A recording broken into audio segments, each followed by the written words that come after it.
Subscribe to our channel by clicking the subscribe button.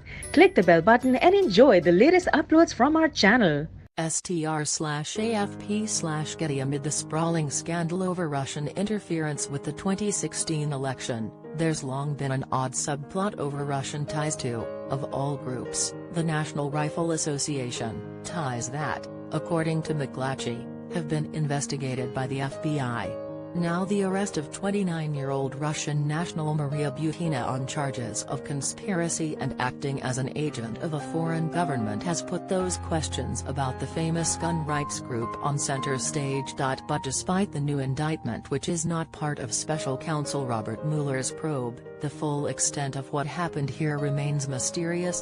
It's long been known that Butina and Russian Central Bank official Alexander Torshin have spent years cozying up to the NRA.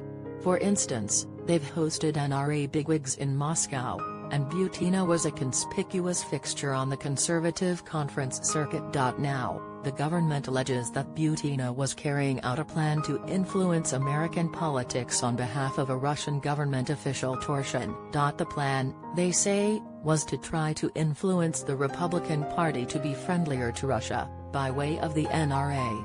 But Butina didn't inform the U.S. government she was acting as a foreign agent on American soil, which would be illegal. Much of Butina's alleged conduct seems to have involved socializing and attending U.S. political events, which may not seem all that dastardly. But we've gotten hints that there's much more to come. On Wednesday, the government alleged for the first time that Butina used sex. She dated and lived with a much older Republican political consultant, and purportedly offered another person sex in exchange for a position with a special interest organization. There are also Butina's publicly known activities during the 2016 campaign, which aren't mentioned in charging documents. She asked Donald Trump a question about Russian sanctions at a public event, met Donald Trump Jr. with Torshin at an NRA dinner, and reportedly bragged that she helped the Trump campaign communicate with Russia. Meanwhile, her boss, Torshin, has reportedly been linked to money laundering by Spanish authorities.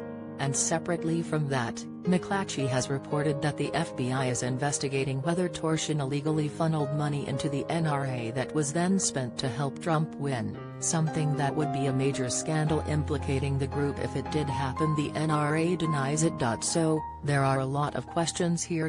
Konstantin Zavarthin/Getty Images. Let's start with Butina's boss, Alexander Torshin. He's a major player in Russian politics. For years, he served in the upper house of Russia's parliament, and since 2015, he's been a deputy governor at the Russian Central Bank. Torshin is also a longtime gun enthusiast and supporter of gun rights, but some have alleged that he has more unsavory connections. A report by Spanish investigators reportedly links Torshin to a Russian organized crime syndicate, the Taganskaya, and claims he's involved in money laundering. In fact, Spanish authorities planned to arrest him when he was scheduled to fly into the Mallorca airport in 2013, but he didn't show up. In April of this year, the U.S. Treasury Department put Torshin on a list of sanctioned Russian officials and oligarchs. Then there's Maria, sometimes spelled Maria Butina, who said she's originally from Siberia. She says she moved to Moscow around 2010 in hopes of starting a furniture business, and then an advertising agency. The exact sequence of events is unclear, but at some point soon afterward, two things happened. She founded a Russian gun rights group called Right to Bear Arms, and she started working for Alexander Torshin as his special assistant. It's unclear whether the group was a front all along. Citing a shared interest in gun rights, Torshin and Butina were introduced to top NRA officials, began regularly attending the NRA's conventions in the United States, and became life members of the group. They also began to reciprocate with their own invitations to NRA bigwigs to visit Moscow for Right to Bear Arms events, the first of which, it seems, took place in November 2013 and featured a concealed carry fashion show. That's where Republican operative and lobbyist Paul Erickson, who appears to be Butina's most important American contact, enters the picture. He is reportedly U.S. Person 1 in government charging documents. Xpan Erickson has a colorful history.